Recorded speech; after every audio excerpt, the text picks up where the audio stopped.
Hi friends, today we will talk about memories of a Wehrmacht veteran Helmut Hoffmann. This interview with Helmut Hoffmann, aged 92, was recorded in 2003.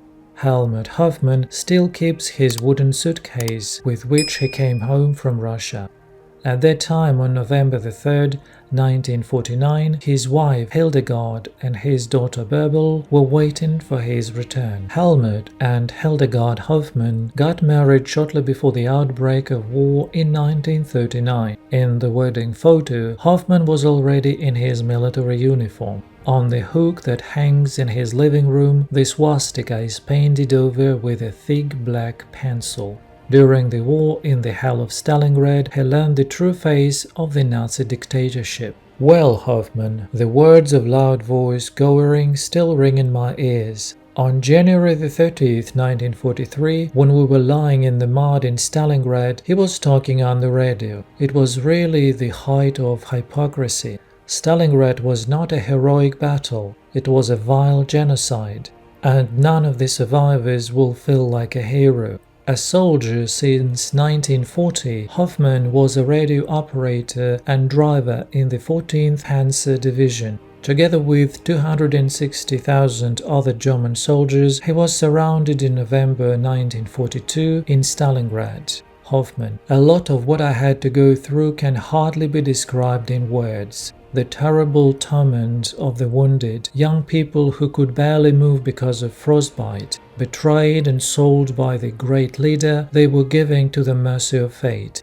It was not death yet, it was a pitiful semblance of death. A redemptive death occurred at night in 40 degrees below zero." Hoffmann: "Last night we hid in the basement. We didn't think about fighting anymore. Most of us didn't even have guns. The lieutenant asked me, 'Well, Hoffmann, are we shooting ourselves in the head?' But I wanted to survive. I was constantly haunted by thoughts of my wife Hildegard and our little daughter Bärbel. When the shooting got closer and closer on January 30th, 1943, I made a decision and left the basement. With our hands raised, we went to meet the Russians." There were many like Helmut Hoffmann. In January 1943, between 90,000 and 130,000 German soldiers surrendered to the Soviet in Stalingrad.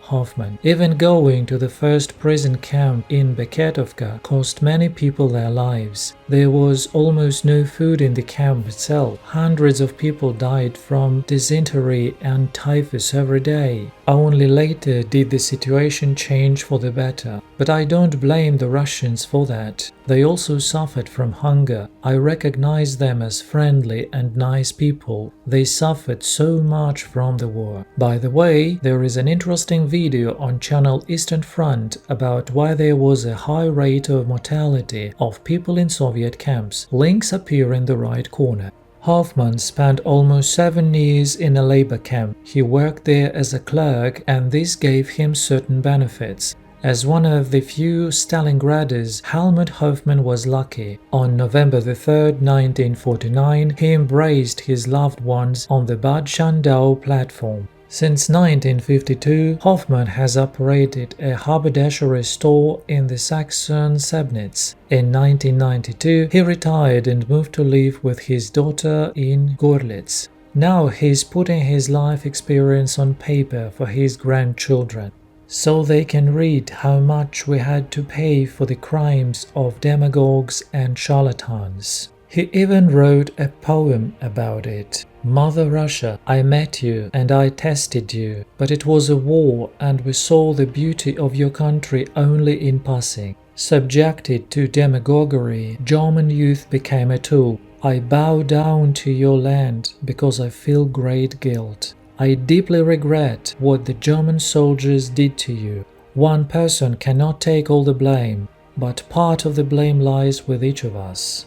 Thank you for watching the video. It was Alec and the Red Army channel. Write your comments and don't forget to put likes.